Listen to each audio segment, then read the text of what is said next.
Thank you, Madam Deputy Speaker. It's an honour to rise today to discuss this, I think, one of the most critical issues facing us. And I thank the Backbench Committee for affording me the opportunity to do this today. Rather sadly, looking around the chamber, there are surprisingly few people here to share this debate, which I have to say, and I thank those who are here. But I am surprised, given I think that the very real and pressing crisis that we face in this country, and I think it is the foremost of all crises that we face. The housing market is fundamentally broken, and it is the social housing sector that has been the casualty.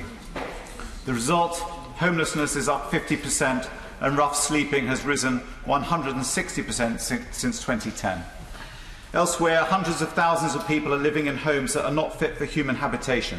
This is the 5th wealthiest country on the planet. But despite that apparent national wealth, we are impoverished by the crushing personal debt, large mortgages, high private sector rents, student loans, and significant unsecured debt, as great as it was in 2007, and stagnant wages that have failed to keep up with the cost of living.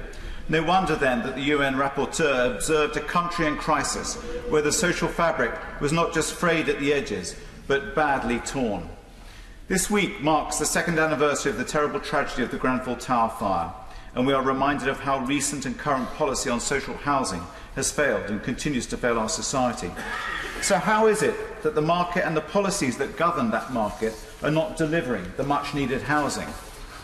The Social Housing Report from January, commissioned by Shelter, estimates that the UK needs to build 155,000 social homes per year for the next couple of decades. That is the scale of the crisis.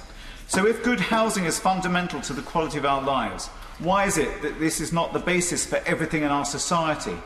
As Lord Porter put it so very succinctly, if you have a housing problem, then you've got a health problem, an educational problem, an antisocial behaviour problem, whatever.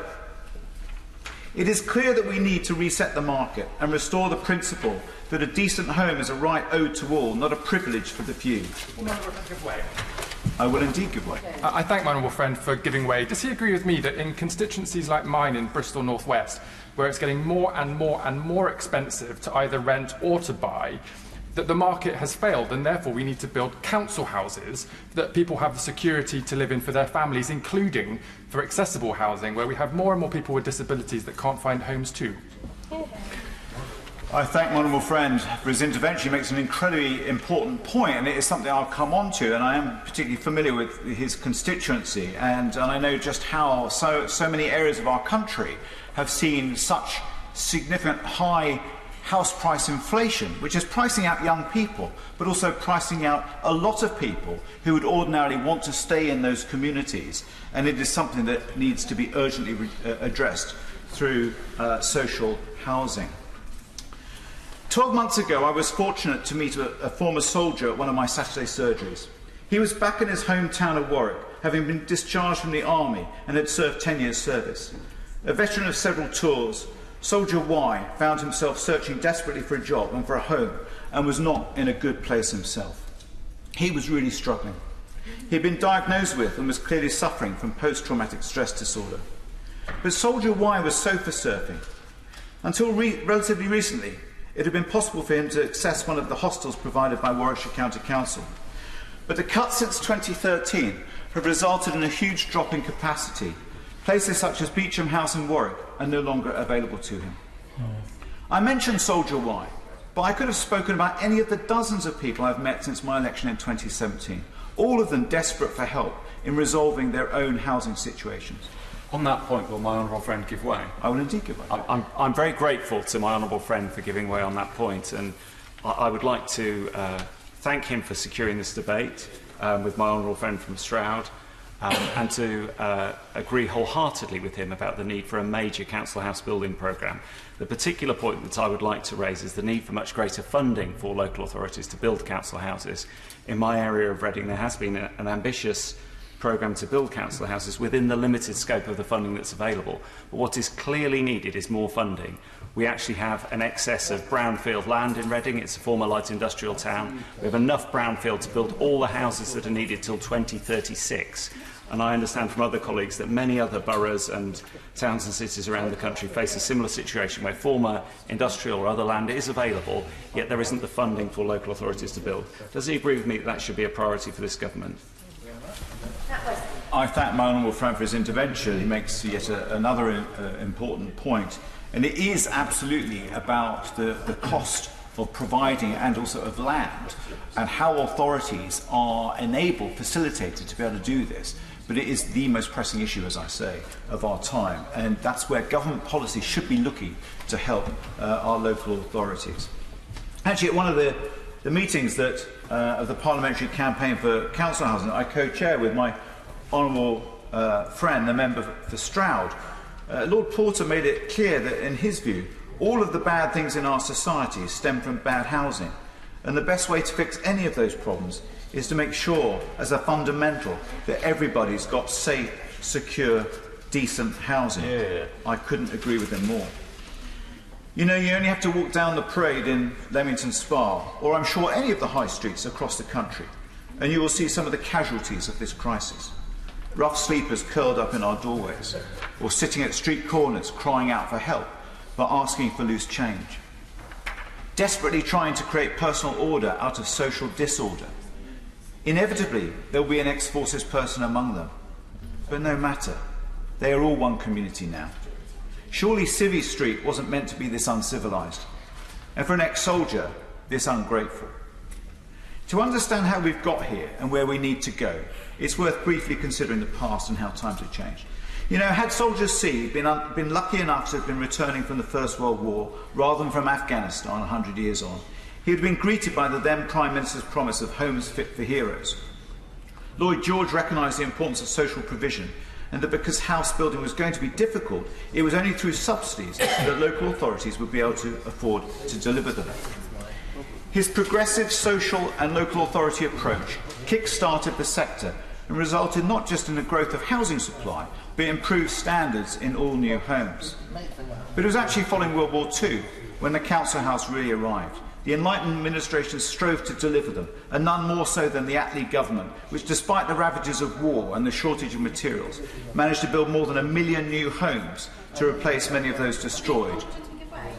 I will certainly give way. I'm incredibly grateful to the Honourable Gentleman for giving way. Following on from the point he just made, does he agree with me? If we look at the statistics, since 2010, construction of social housing has fallen 90%, and obviously with the Right to Buy scheme, houses are not replaced one for one, which has led to a drastic fall in provision. Does he agree with me? We need to look at how we can tackle these issues. I thank my honourable friend from Barnsley, and she makes an absolutely incredibly important point. And we've seen an absolute crash in the supply of social homes. And as I understand it, we are losing, for every 5 we're losing, only 1 is being built. And that's the tragic numbers that underline this, and why we are seeing so many social crises in our communities. Would the Honourable Gentleman give way? I will certainly give way. I'd first of all like to congratulate the Honourable Gentleman for securing this really important debate. Although there aren't many colleagues on this side of the House this afternoon, there is huge support for social housing on this side of the House. And I would just like to, on that point about numbers, in Cornwall, which is not led by a Conservative council, so I'm not making a party political point here, that since I've come to this House, when I started here in 2010-11, Cornwall was delivering around 700 social homes each year. And this year, the last year, it was over, as the library says, it was over 1,437. And so that's a nearly doubling of the amount of social homes available to people in Cornwall. A very challenging housing market because it's such a popular place for people to have second homes. So where communities and local authorities work together and innovate, it is possible, using the government's policies, to meet unmet local housing need. I thank my honourable friend for her intervention. I hope she'll make a speech later. But the point she makes is certainly valid. I'm sure there are huge pressures in her community and in parts of Cornwall. I have met with many of her colleagues on her side of the House to discuss this very issue. And I know that members, I'm trying to think of the constituency they represent, but certainly West Dorset and others down in Somerset who I've met with reflect a similar view. And it is in our rural communities where there is a lot of hardship, actually, in the access and requirement for social housing. Now, it is admirable what they are doing in her particular constituency, but of course it's all down to the ability to borrow and what can be done. Now, she may be referring to the provision through housing associations, I don't know, but I am particularly keen that we should see the rapid ramp up of council housing provision if we are ever going to achieve the sorts of 300,000 numbers that everyone readily refers to. I was talking about the post-war period and just how extraordinary the achievements were. I was talking about the Attlee government, where an astonishing 80% were council houses. But even then, materials were short, but they achieved it. And that boom continued, of course, with the incoming Conservative government. And in response to Churchill's challenge, Macmillan, who had been appointed the Minister for Housing, delivered over 250,000 council homes in just 1 year. It had never been so good. The giddy heights of those years and the new social housing developments ended abruptly at the end of the 1970s with the radical policy changes of the incoming Conservative government. And one of the first moves, of course, was to cut public expenditure for housing, giving council tenants the opportunity to buy those homes that they were living in at a generous discount was one of the defining policies of that era. And more than 2 million council tenants took advantage of it. I will certainly give way. Great from for giving way, but does he also acknowledge that one of the first acts of the incoming Conservative government was to shift housing subsidy away from bricks and mortar and into housing benefit as a conscious policy decision, and that the consequence of that has been that there has been no shortage of money, but we've been spending £22 billion a year on personal subsidy instead. And as lower income people are increasingly getting trapped in the expensive private rented sector, that is set to explode still farther. So the collapse of social house building is an extremely false economy. I thank my very, I say, learned friend in this particular topic. I mean, I bow to her knowledge, and she's absolutely right. What we've seen is a transfer of wealth, really, from the public to the private sector.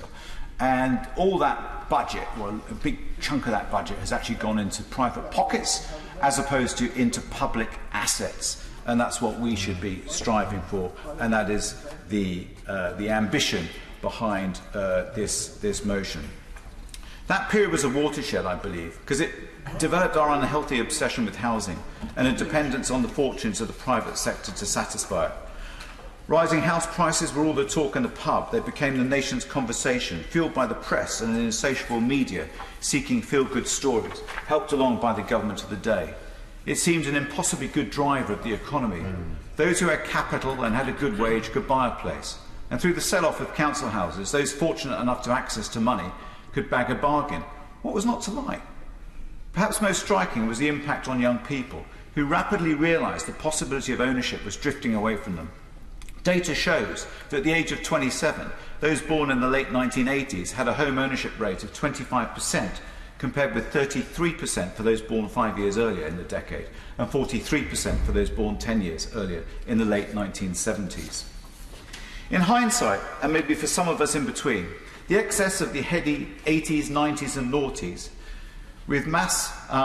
when access to finance was unlimited and with the mass sell-off of council housing, it was almost akin to a financial ecstasy. But it would be a matter of time before the market would go cold turkey. But of course it did, with the credit crunch and the global financial crash of 2007-2008.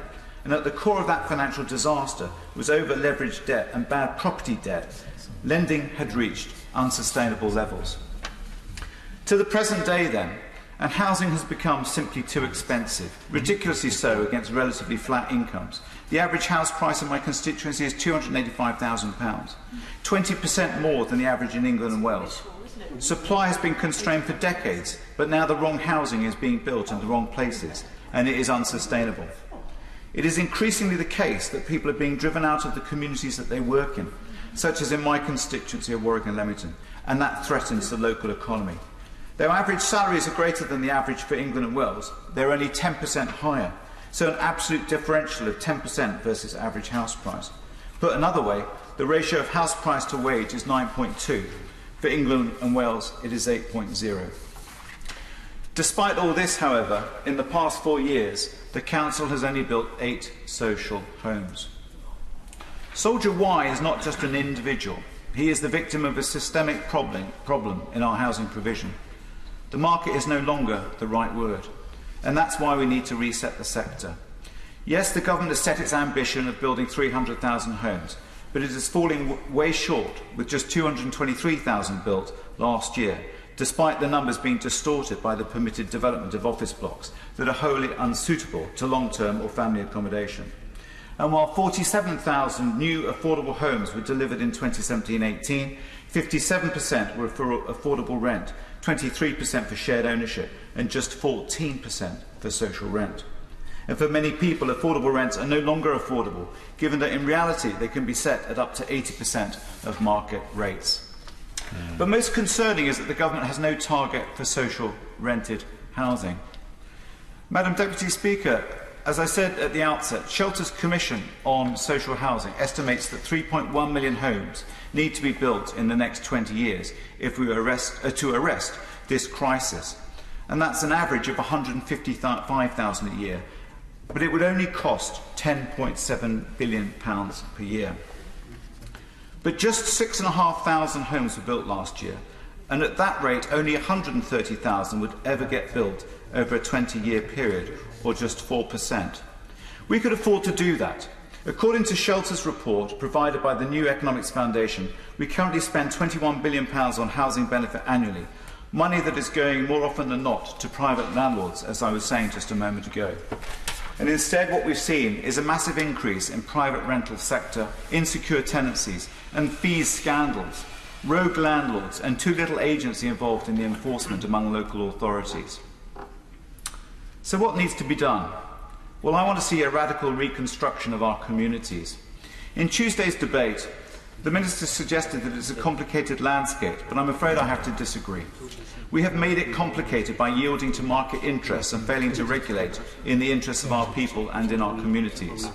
In my view, we need to urgently reform planning, adopt a similar model to that in Germany, resurrecting a regional spatial strategy, including that for new towns and villages, reform compulsory purchase, scrap the nonsense that is the viability. It is a scam exploited by the corporate house builders. Ensure that 50% of social housing is built on greenfield developments and 80% on all brownfield sites in towns and cities. And we can address the funding, as I said, through the housing benefit and by just redirecting that to investing in the assets of building new homes. We should stop the sell-off of 50,000 social rented homes a year, and I would urge us to end the right to buy. There are so many things we can do, and I've talked about the funding, but there is also the possibility of using pension funds, whether they be local authority pension funds or setting up new pension funds to support this. Birmingham and Greater Manchester are doing so well and leading the way. And when it comes to land, there is the one public estate. There is so much we could do with the existing public land rather than selling it off to the highest bidder. Madam Deputy Speaker, I'm conscious of time, and I know there are many on this side who would like to speak. As I said at the outset, we face a crisis, and to paraphrase Macmillan, the housing market has never been so broken. Homelessness now at 277,000, and we have 1.1 million people on housing waiting lists, whilst rough sleeping has risen by 165% since 2010. The government could and should deliver 3.1 million social homes over the next 20 years. It's an explicit target of 155,000 social rented homes a year, and it's critical that we focus minds on delivering that, and that is what my motion on the order paper speaks to do. Without this, the housing crisis will only get worse. I thank you, Madam Deputy Speaker.